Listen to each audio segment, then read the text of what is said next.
¿Cómo vota Estados Unidos de América?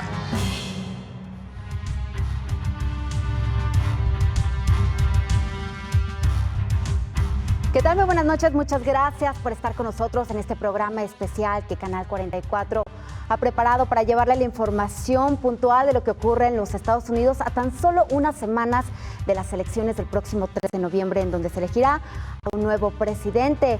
Las elecciones número 59, pues bueno, el escenario es complicado, ya que estas elecciones, pues bueno, se estarán organizando en medio de esta pandemia que ha cobrado la vida de millones de personas en el mundo, y muchas de esas personas, miles de personas, son de Estados Unidos, y algo que por supuesto ha traído crisis económica, hay crisis social en ese país, además, pues bueno, manifestaciones raciales y todos los escándalos políticos. Como le comento, el escenario es complicado, este proceso es muy desafiante, así que lo invitamos para que se queden con nosotros, porque de esto vamos a hablar esta noche. Le brindaremos la información de cómo se vota en los Estados Unidos. Soy Cecilia Saldaña, lo invito para que se quede con nosotros. Comenzamos.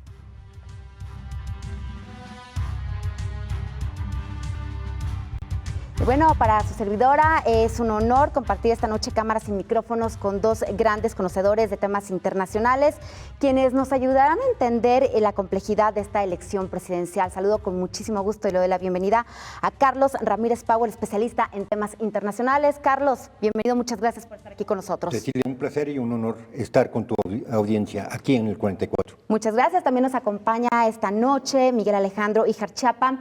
Él es profesor del Centro de Estudios sobre América del Norte de la Universidad de Guadalajara, con maestría en política global y en estudios transpacíficos. Miguel Alejandro, muchas gracias también por acompañarnos esta noche. Muchas gracias por la invitación, Ceci. Es un gran placer estar aquí.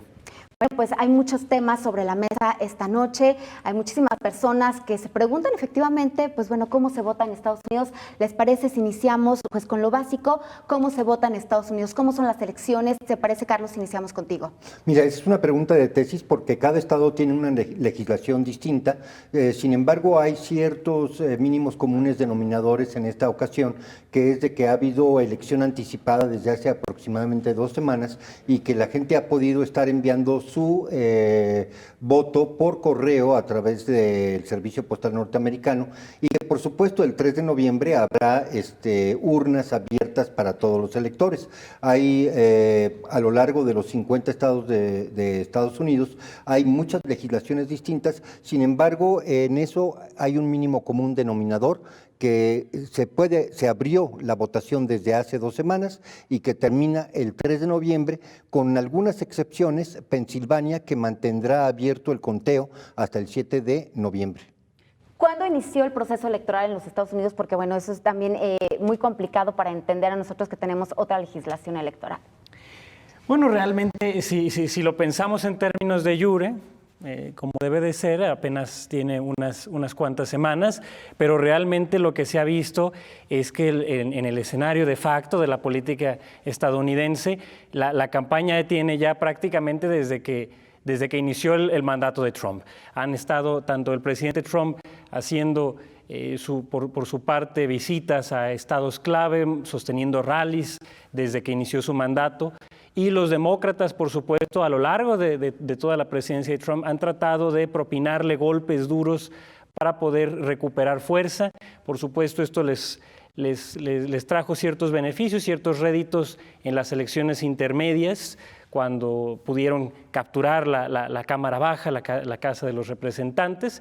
Sin embargo, ha sido bastante complicada la lucha entre los dos partidos en las últimas semanas, no solamente por las candidaturas respectivamente de Biden y Trump, cómo se han presentado, cuáles son lo que ofrece cada quien, sino también por la propia actuación de los partidos en otros ámbitos. Por ejemplo, en lo que tiene que ver con respecto a la nominación de una nueva jueza para la Suprema Corte de Justicia tras la muerte de Ruth Bader Ginsburg.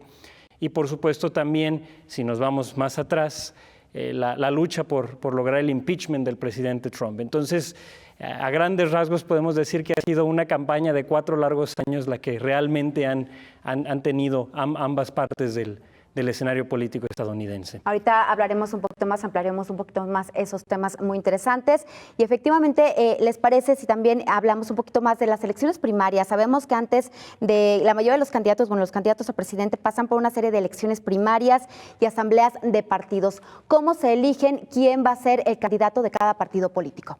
Mira, en el caso de Trump fue muy sencillo porque no tenía oponente, entonces los caucuses, esto es, las reuniones estatales, todas nominaron por unanimidad a Trump y a Pence, no hubo candidatura alterna.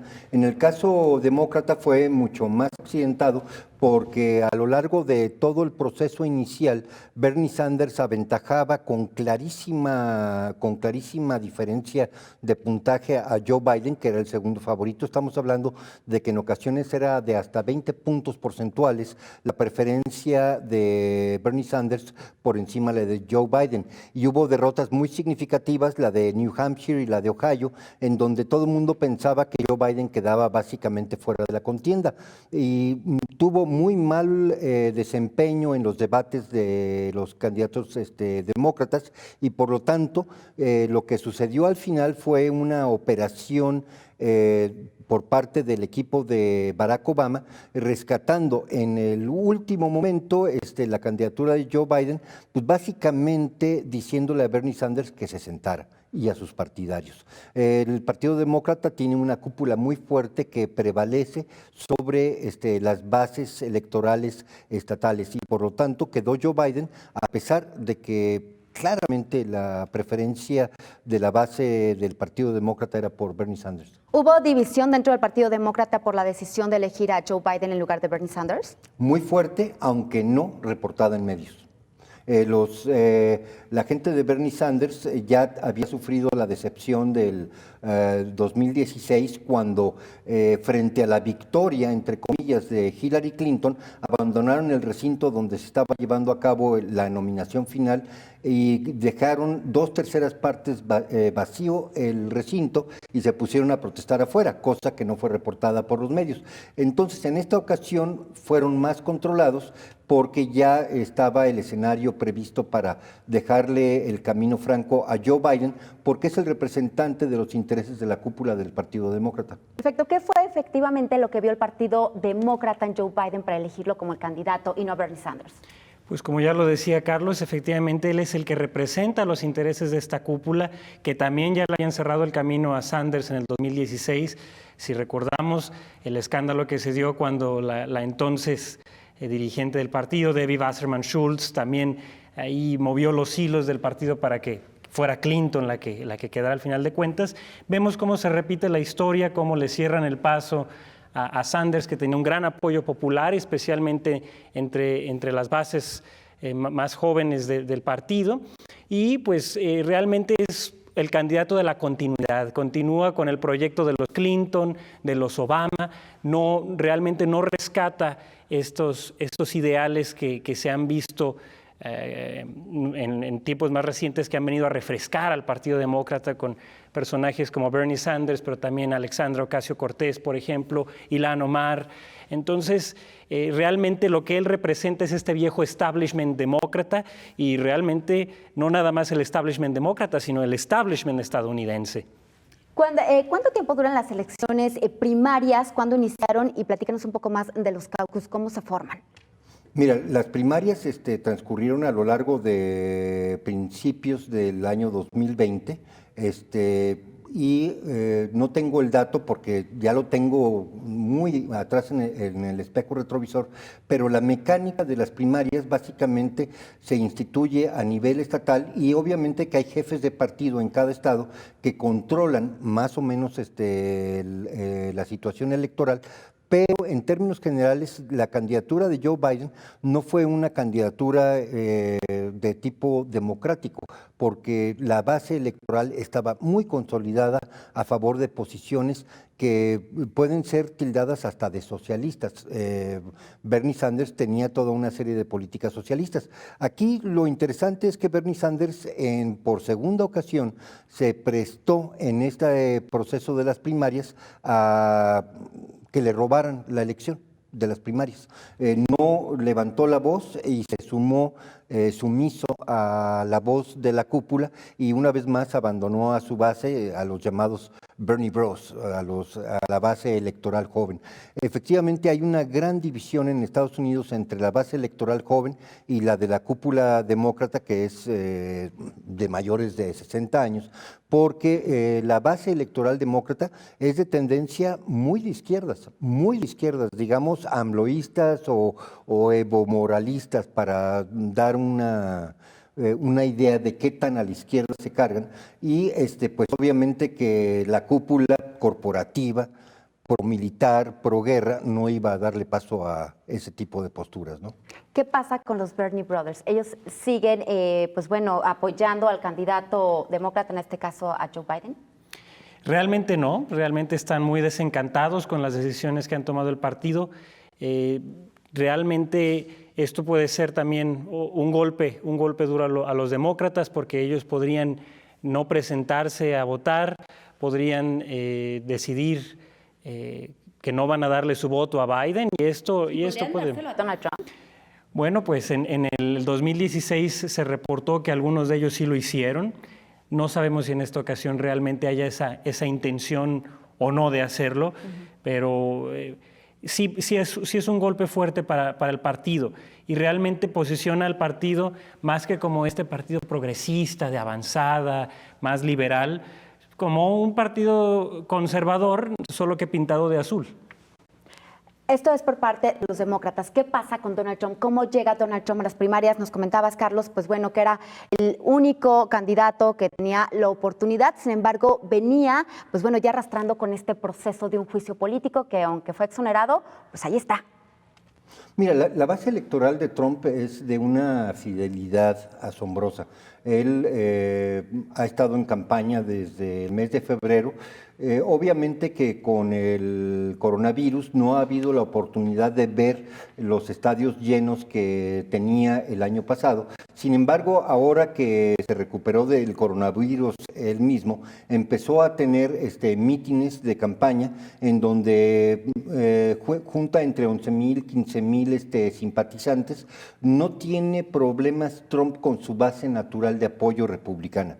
Es una base muy consolidada, muy fiel, incluso podría decirse radical en muchos temas de la derecha que le son caros, como es la enmienda segunda, que es la libertad de portación de armas y de propiedad de armas, la enmienda primera, que es la de la libertad de expresión. Digamos que en esas dos enmiendas hay una base de apoyo muy fuerte, porque los demócratas tradicionalmente han tendido a buscar la cancelación, la derogación de la enmienda segunda, y esto en el ámbito rural norteamericano, donde la base de apoyo de Trump es muy fuerte, simple y sencillamente no tiene eco. Perfecto. ¿Les parece si vamos a nuestra primera pausa? Lo invitamos a que continúe con nosotros. Estamos en este programa especial de Canal 44 para informarle cómo se vota en los Estados Unidos. Ya regresamos.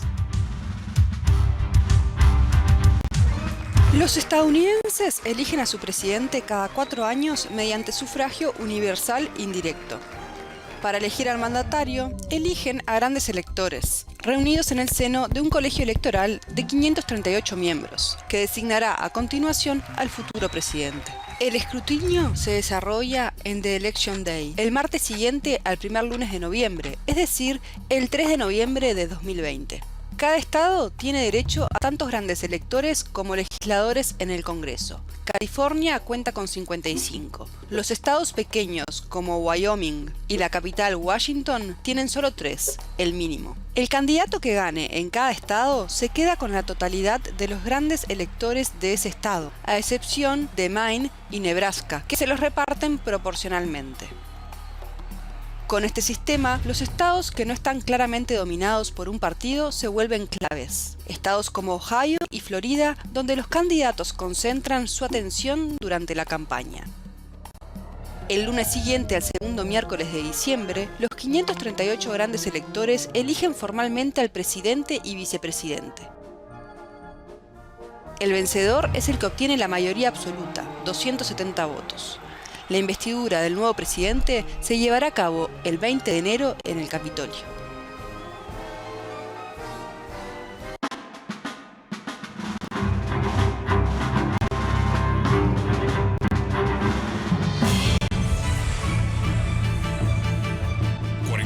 Noticias. Esta es una frontera abierta.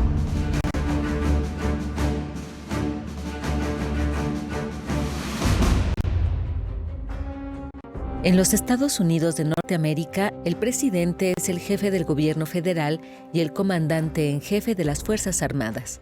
Autoriza el nombramiento de oficiales ejecutivos y judiciales con el consejo y consentimiento del Senado y concede indultos o moratorias. El presidente es elegido mediante sufragio indirecto por un colegio electoral para un mandato de 4 años. En caso de que no se conceda la mayoría de votos para ningún candidato, es la Cámara de Representantes quien lo elige. A partir de la ratificación de la 22ª enmienda en 1951, ninguna persona puede ser elegida para el cargo de presidente más de 2 veces. En caso de muerte, destitución, dimisión o renuncia, el vicepresidente asume la presidencia.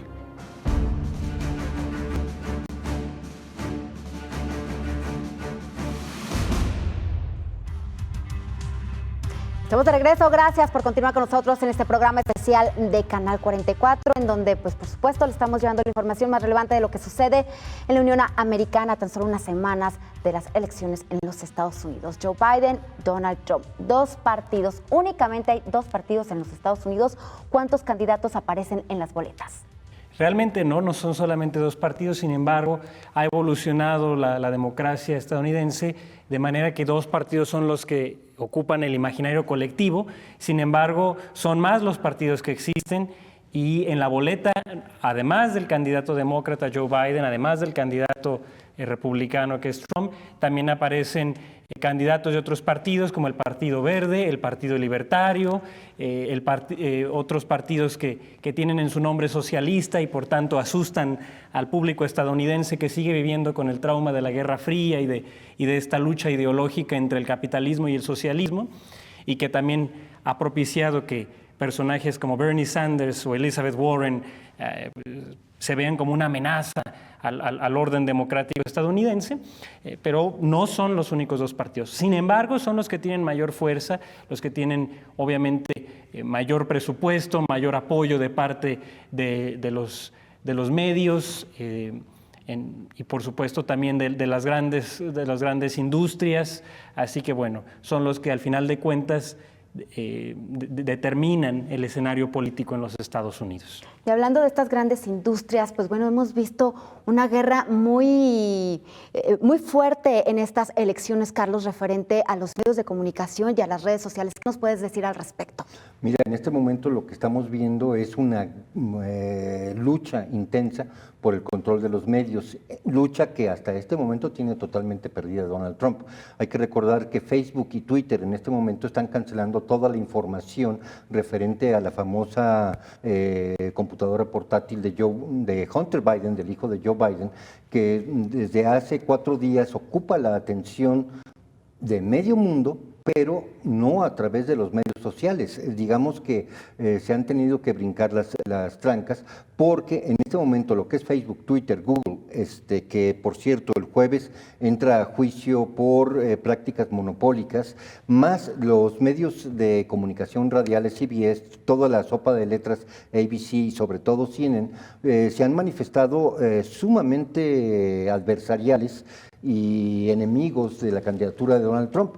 Entonces, una de las cosas que se está peleando en esta elección es precisamente el dominio de los medios, más los medios sociales, sobre la opinión pública. Y por eso esta elección sí resulta ser una elección muy importante, puesto que una derrota del Partido Demócrata significaría un reacomodo a nivel global del control de medios en Estados Unidos, puesto que significaría básicamente convertir a todos los medios televisivos y prensa en triviales frente a una derrota del Partido Demócrata, que por supuesto están poniendo todo su empeño en que no suceda desde esas plataformas. ¿Por qué Donald Trump es el enemigo de estas plataformas y de estos medios de comunicación, Miguel? Bueno, pues todos estos medios tradicionales muchas veces han tratado de posicionarse en una agenda progresista, como es el caso del Washington Post, del New York Times. Entonces, los medios obviamente van a apoyar al candidato demócrata en esta elección. Sin embargo, también hay otros medios que son los menos, que apoyan a Trump. Por supuesto, son medios más de corte conservador, como Fox News, que pertenece al conglomerado de Rupert Murdoch, un magnate de los medios de comunicación que también controla medios en países como Reino Unido y en Australia. New York Post, que fue el que publicó lo de la computadora de Hunter Biden, que también es propiedad de Rupert Murdoch. Y el problema con Murdoch es que tiene muchas acusaciones de que ha tratado de manipular estas democracias a través de estos medios, a través de piezas de opinión en estas plataformas que han tratado de minar la democracia y la libertad. En Australia, por ejemplo, ahorita se está enfrentando a una posible petición al Parlamento para que se revise su propiedad de estos medios. Así que en Estados Unidos esa es la única línea editorial que va a encontrar se va a encontrar a favor de Trump, pero la mayoría de los medios, Politico, CNN, New York Times, Washington Post, The Guardian, incluso los medios internacionales, todos obviamente tienen una visión muy negativa de Trump. En cierta medida también se debe a la propia dinámica que ha sostenido Trump durante su presidencia con los medios de comunicación. Y a su personalidad también, ¿no? Sí, por supuesto, que ha retado mucho la imagen que se tenía del presidente con esta posición de honor muy dignificada. Entonces, pero también la relación particular que ha tenido con los medios, que los ha acusado de ser mentirosos, de engañar al público, su famosísimo fake news. Como decía su asesora Kellyanne Conway, ellos tienen datos alternativos a los que presenta los medios. Entonces, esta tirante relación con todos estos grandes medios le ha costado bastante en este sentido. Carlos, cada elección de Estados Unidos se dicen que son las más importantes de la historia. Ahorita en el corte hablábamos y tú comentabas que sí creías que son unas elecciones muy importantes. ¿Por qué? ¿Qué tienen de especial estas elecciones del 2020? Mira, básicamente porque Donald Trump no es republicano, tampoco es demócrata. Donald Trump es Donald Trump y tiene una base de apoyo que rebasa al Partido Republicano. En este momento, dentro de la estructura electoral norteamericana, podemos decir que fácil, por lo menos 80 congresistas de la Cámara Baja norteamericana están trabajando en contra de Donald Trump. Y del Senado podríamos decir que hay por lo menos 3, entre ellos Mitt Romney, de senador por Utah, que son o indiferentes o abiertamente adversarios de Donald Trump. Entonces, una victoria de Donald Trump significaría un trastocamiento de la cúpula del Partido Republicano. Ya no digamos de lo que va a ser un terremoto al interior del Partido Demócrata, también consolidaría el control de Donald Trump sobre el Partido Republicano, lo convertiría en otro partido distinto. Hasta esta ocasión nunca habíamos visto una amenaza tan abierta por parte de Hillary y de Joe de que no van a aceptar los resultados electorales que se signifiquen en el mapa del colegio electoral el 3 de noviembre. Van a exigir que se cuente hasta el último voto, probablemente una semana, 2 semanas, 3 semanas más, para contar y recontar los votos, y después se van a ir a juzgados y no sabemos exactamente en dónde termine, con el antecedente de que vamos a tener disturbios en toda la costa occidental por parte de Antifa y de Black Lives Matter. No que no hayan tenido motines durante 130 días en Portland y en Seattle, pero por supuesto que en este momento se están pertrechando para hacerlo mucho más extenso el tema de los disturbios en las ciudades controladas por demócratas. Entonces vamos a ver un periodo de inestabilidad política como nunca antes lo habíamos visto, porque Hillary ya le dijo a Joe, no aceptes una derrota. Esto significa que se va a ir hasta la Suprema Corte de Justicia y no vamos a saber quién es el presidente de los Estados Unidos en realidad, a menos de que tengamos sorpresas por la famosa portátil infernal de Hunter Biden, no vamos a saber quién es el presidente de Estados Unidos hasta el 20 de enero. Por eso es tan importante el tema de la Suprema Corte de Justicia con la ratificación de Amy Coney Barrett. Definitivamente. Creo que en todo este periodo se ha minado mucho el sistema de pesos y contrapesos, tanto por el presidente Trump y los republicanos como por los demócratas.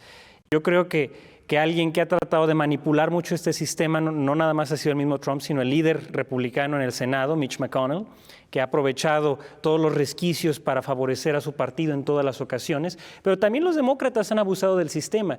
Creo que el haber tratado de llevar al impeachment a Donald Trump, este esfuerzo colosal de Nancy Pelosi, realmente fue un tiro por la culata, porque bien sabía que no iba a pasar del Senado. Era realmente un caso perdido, porque a pesar de que Mitt Romney se ha declarado en contra de Trump, Lisa Murkowski, Susan Collins, que tienden a ser bastante ambiguas, realmente no iban a romper filas con Mitch McConnell.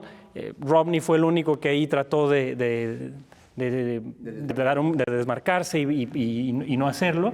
Sin embargo, los otros senadores que se han declarado en contra de Trump lo hicieron. Ahora, en el caso de la Suprema Corte, también Lisa Murkowski y Susan Collins han dicho, bueno, nosotras no votaríamos para que sea antes de la elección la nominación de Amy Coney Barrett para que quede ocupando el asiento de Ginsburg.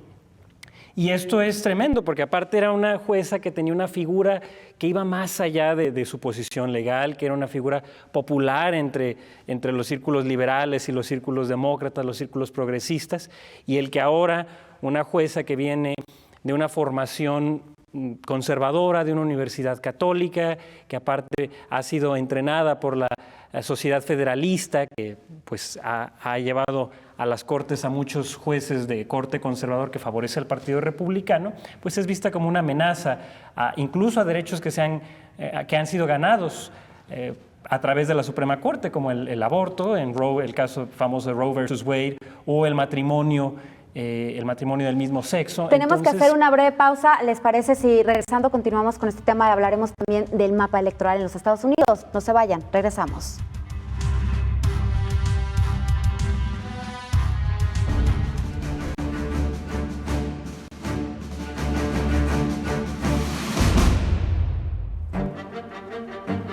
Durante la historia de los Estados Unidos, 8 presidentes han muerto en su cargo. 4 murieron de causas naturales y los otros 4 fueron asesinados. En todos los casos, el vicepresidente de los Estados Unidos se hizo cargo de la jefatura como parte de la línea de sucesión presidencial de aquel país. William Henry Harrison fue el primer presidente en morir durante su mandato a causa de una neumonía en 1841 y mantiene el récord del plazo más breve de servicio con tan solo 31 días. Franklin Roosevelt, por el contrario, ha sido el mandatario que se mantuvo en el cargo por más tiempo, con un total de 3 gestiones completas y una parcial, es decir, un poco más de 12 años antes de morir por una hemorragia cerebral. En 1850, Zachary Taylor murió debido a una gastroenteritis aguda y Warren Harding sufrió un infarto en 1923. Por su parte, Abraham Lincoln fue el primer presidente en ser asesinado en 1865. Le siguieron James Garfield en 1881, William McKinley en 1901 y John F. Kennedy en 1963.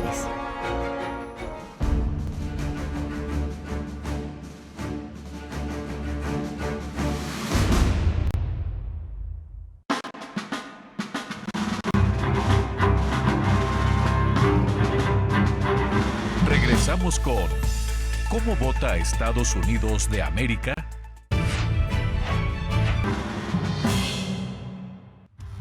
Estamos de regreso, gracias por continuar con nosotros en este programa especial de Canal 44, ¿Cómo vota Estados Unidos de América?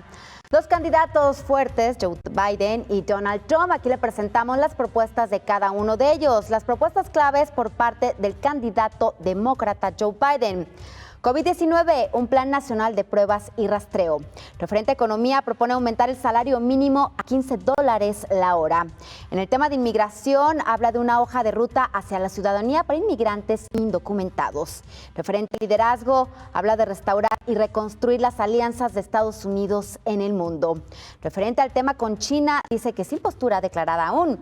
Y en cuanto al clima, volver al Acuerdo de París. Eso es por parte de Joe Biden. Ahora nos vamos con el republicano Donald Trump. Propuestas claves: COVID-19, vacunas para cada estadounidense en abril del 2021. En cuanto a economía, más recortes fiscales. En cuanto a aliados, dice que más acuerdos comerciales unilaterales y renegociación de los existentes. En cuanto al tema de China, habla de endurecimiento en postura de negociaciones frente a Xi Jinping. En temas de inmigración, habla de endurecer la inmigración a Estados Unidos. Y en cuanto a conflictos, habla del retiro de tropas de Afganistán e Irak. Estas son las propuestas de cada uno de los candidatos. Y pues bueno, vámonos al mapa electoral en los Estados Unidos. ¿Cómo podemos leer esto, Carlos? Mira, el mapa electoral, las costas se pueden pintar de azul, siendo azul el demócrata. Estamos hablando que en la costa occidental, California, Oregon y Washington, son un azul sólido y son demográficamente muy antes. La costa noreste se pinta de un azul muy sólido con un peso demográfico importantísimo en el estado de Nueva York y comienza a tomar un tinte de estado pendular que no sabemos para dónde se va a inclinar el voto a partir de Carolina del Norte, que resulta crucial para los dos candidatos, para Biden y para Donald Trump. Carolina del Norte lo tenemos que dejar por el momento en cafecito. De ahí hacia el sur, Georgia y Florida, en este momento lo tenemos que pintar tendiendo levemente a favor de Donald Trump por la situación que tenemos de la migración fresca venezolana, más el apoyo decidido de la comunidad cubana en Florida a Donald Trump. Entonces, eso se pinta de rojo sólido. El estado de Texas es muy importante señalar que en este momento es casi pendular, pero es ligeramente rosa, es ligeramente inclinado hacia el Partido Republicano, y toda esa tira que se extiende hacia arriba de Texas, todos son estados republicanos de un rojo muy sólido. Igual estamos hablando de que hay un núcleo que en este momento es pendular, esto es, no sabemos hacia dónde se va a inclinar el voto, en donde Nevada está pintado de rosa ligero o de azul ligero, pero el estado de Arizona y el estado de Nuevo México en este momento están siendo considerados demócratas, no demócrata azul sólido, pero demócrata.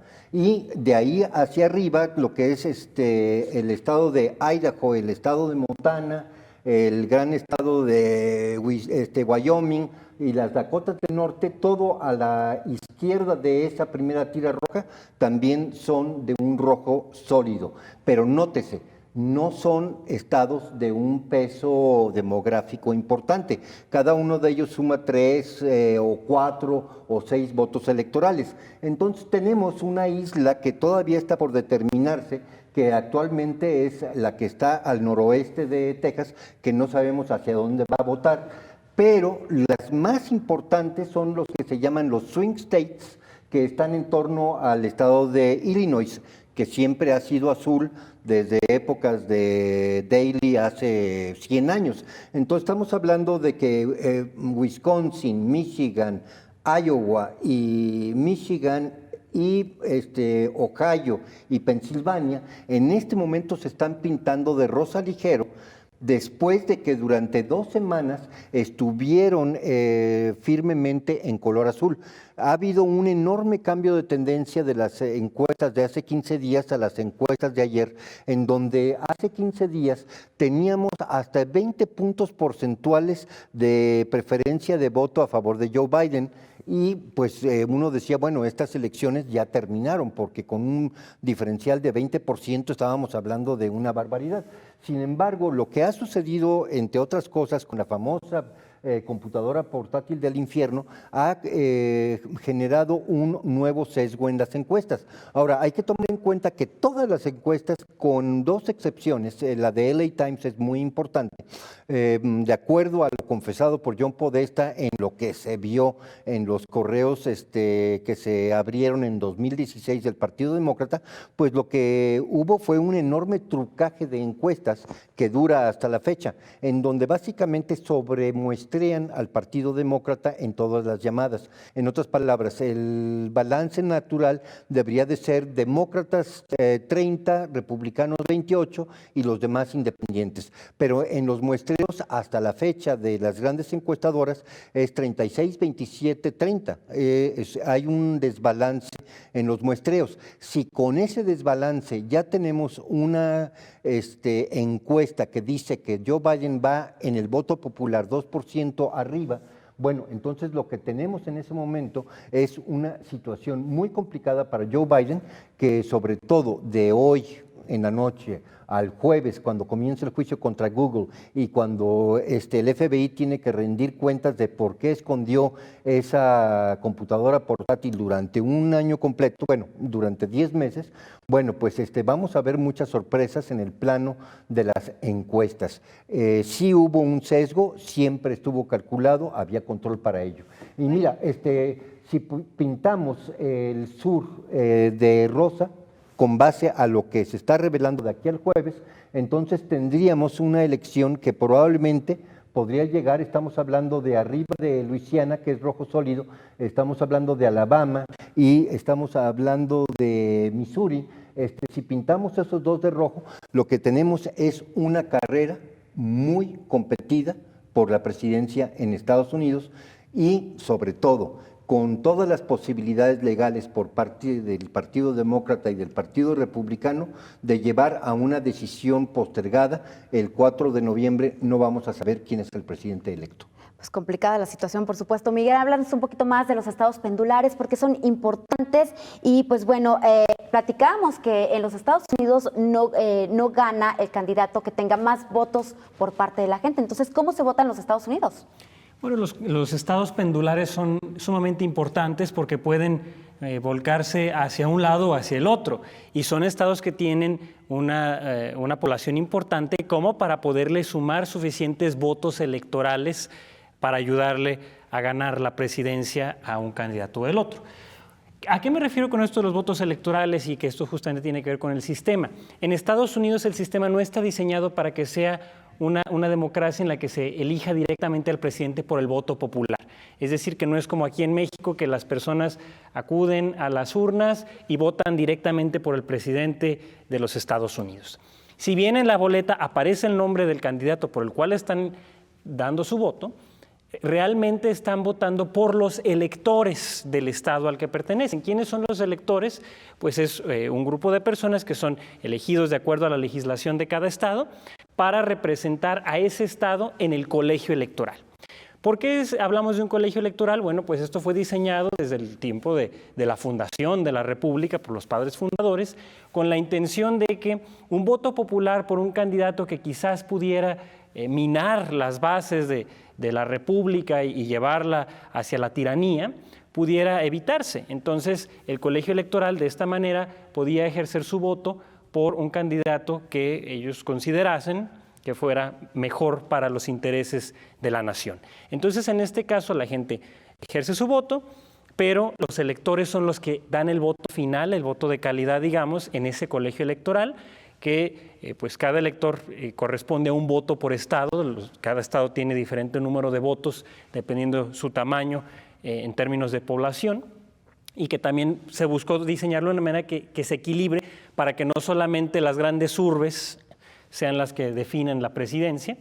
Y entonces esto ha llevado a que en el momento de ejercer el voto, ya en diciembre, realmente el voto electoral, el voto en el colegio electoral, de repente también surjan votos por candidatos que ni siquiera estaban en la boleta, que lo hacen a veces en rebeldía y pueden enfrentar consecuencias legales porque la legislación de los estados así lo determina, que tienen que votar de acuerdo a lo que se haya reflejado. Ahora, en los estados, hay estados, solamente 2 estados donde no se reparten estos votos electorales de acuerdo al voto popular, que son Nebraska y Maine, pero el resto, si ganó el candidato republicano con un 52% en un estado, todos los votos electorales van al candidato republicano, no solo el 52 y el 48 al demócrata.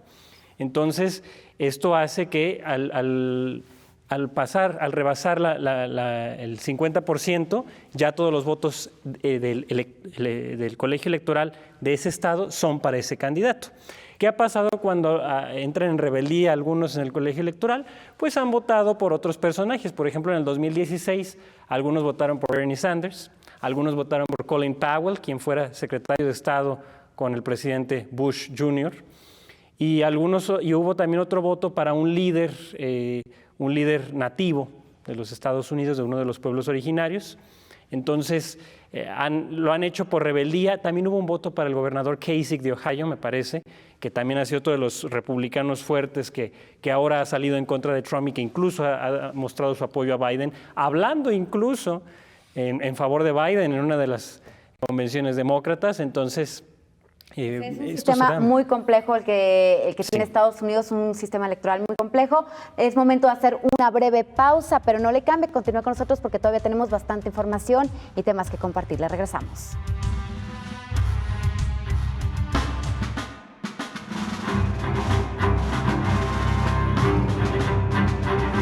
Regresamos con ¿Cómo vota Estados Unidos de América?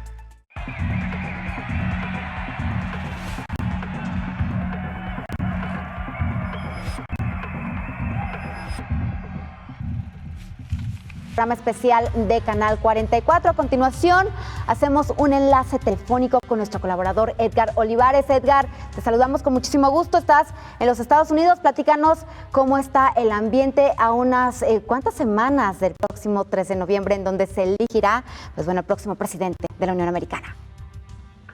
Hola, ¿qué tal, Ceci? Saludos para ti, para Carlos, para Miguel. Bueno, pues así es, estamos a 14 días de las elecciones en Estados Unidos, en la antesala además del segundo y último debate presidencial entre los candidatos. Recordemos que el segundo debate fue suspendido porque Donald Trump se estaba recuperando de COVID-19, no quiso Donald Trump participar por la vía virtual.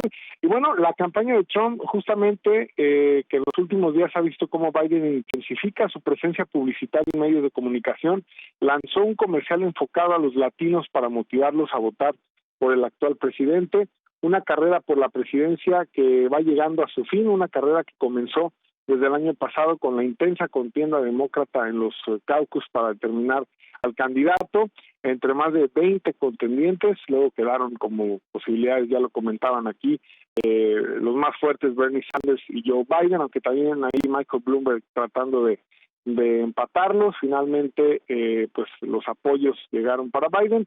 En los últimos 2 años, Estados Unidos llevaba una serie de meses en crecimiento económico en serie bajo la administración Trump, que redujo la tasa de impuestos a empresas y acudió a mayor déficit del presupuesto. Un crecimiento sostenido de más de 3 puntos anuales le dio a Donald Trump un respaldo muy importante en el tema económico. De acuerdo con los datos oficiales, el crecimiento del Producto Interno Bruto fue algo más rápido entre 2017 y 2019 que en cualquiera de los 2 mandatos de Obama. Estados Unidos también tuvo un buen resultado en comparación a otros países. La economía mundial alcanzó su punto máximo en 2017 y aunque en 2018 se frenó, la estadounidense se aceleró.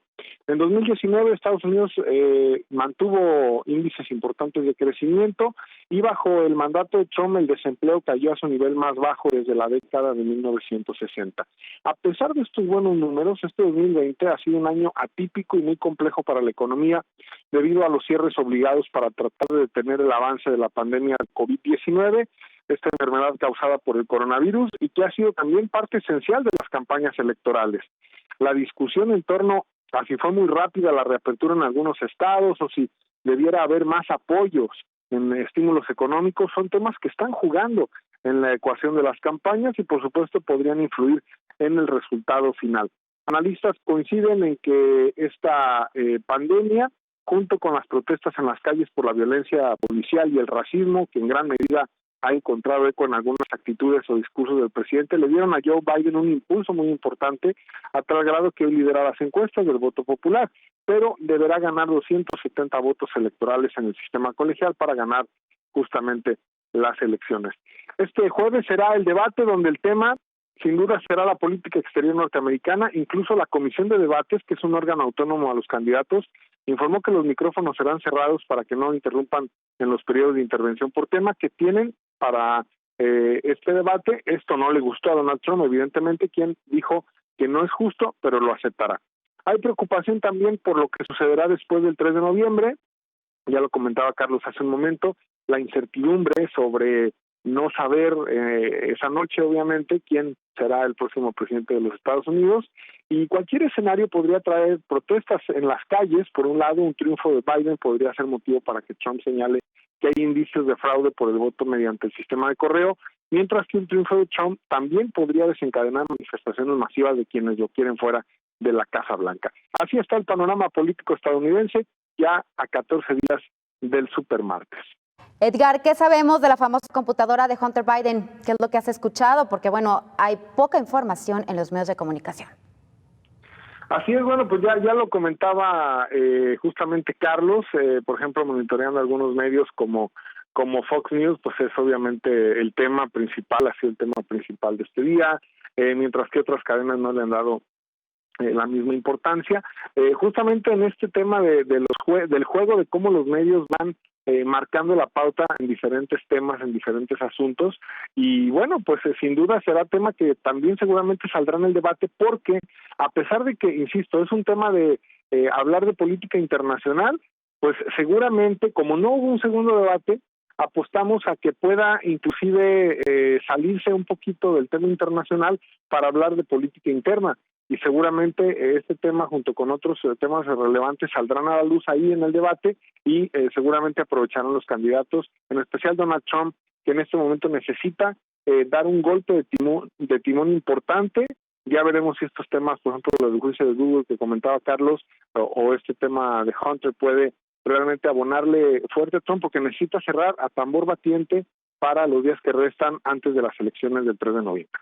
Edgar, muchísimas gracias, te mandamos un abrazo y pues bueno, estaremos molestándote durante estos días referente a lo que se está viviendo allá en los Estados Unidos. Muchísimas gracias a Edgar Olivares desde Dallas, Texas, por este reporte tan importante. Regresamos, pues bueno, aquí con el tema de la estructura de las elecciones, hablamos de este colegio electoral. Entonces, los ciudadanos de a pie son los que eligen a los integrantes del colegio electoral. Prácticamente es así como funciona. Dan su voto por el candidato demócrata o el candidato republicano, pero realmente lo están haciendo por los electores del Estado, de acuerdo al partido, que son los que dan el voto final en el colegio electoral. Sí, hay que recordar, en el 2016 el voto popular favoreció por 3 millones de votos, poquito más de 3 millones a Hillary Clinton, pero la composición del colegio electoral favoreció a Donald Trump, nada más para marcar esa diferencia. También Al Gore le ganó el voto popular a George Bush Jr. y sin embargo en el colegio electoral, después de la disputa del estado de Florida, ganó George Bush.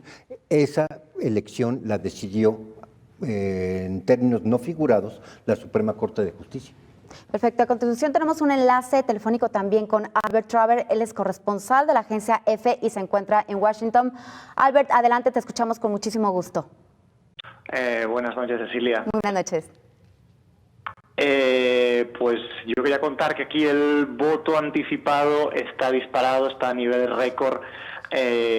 Faltan exactamente 2 semanas para las elecciones y ya han votado al menos 37 millones de personas. Estos son unos datos que van con un poco de retraso, por lo tanto la cifra debe ser mucho mayor.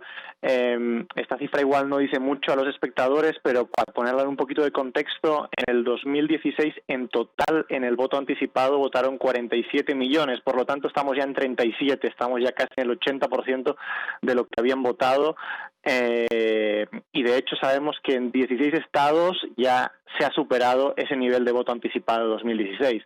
Y para poner otro datico, en total en 2016, entre el voto anticipado y el día de las elecciones, votaron 136 millones de personas. Por lo tanto, los 37 millones que tenemos ahora ya son un 27% del total del 2016. Son unos datos que nos indican que posiblemente en estas elecciones se batirán récords de participación.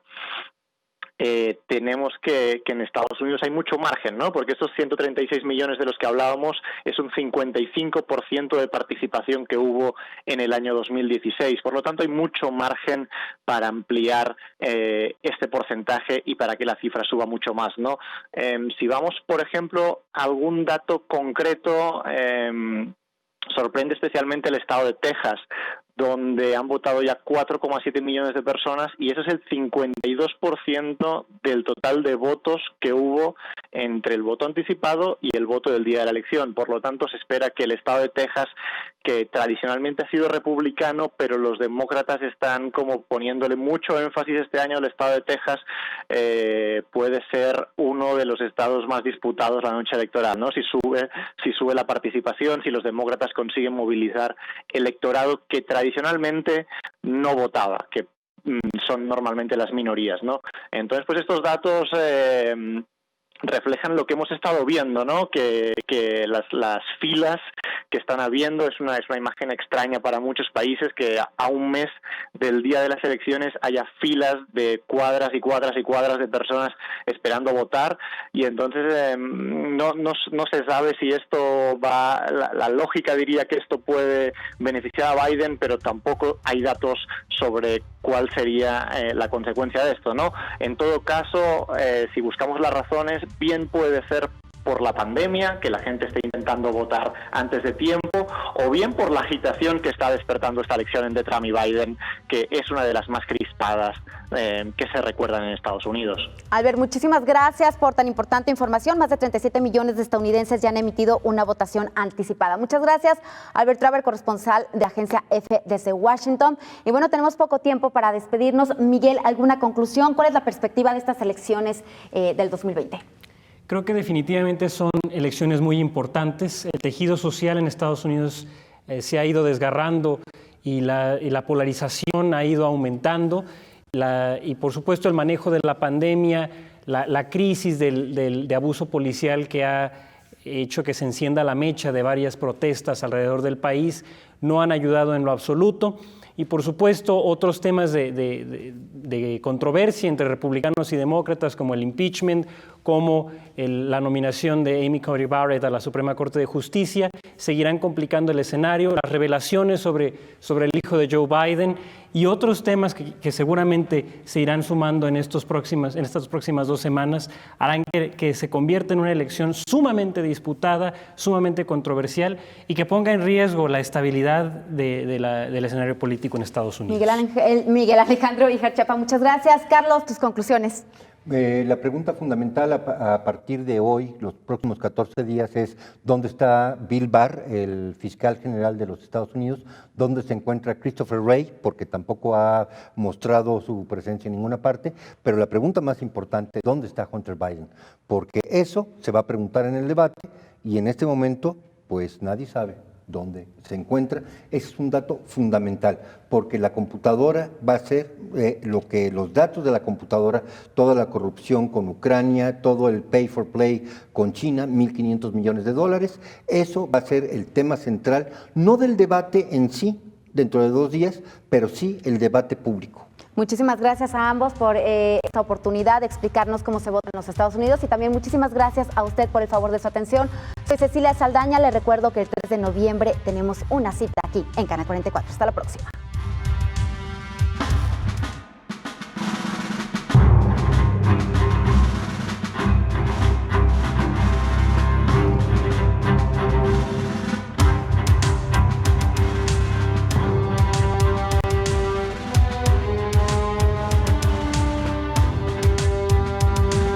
¿Cómo vota Estados Unidos de América? 44 Noticias. Para combatir el coronavirus, hoy es muy importante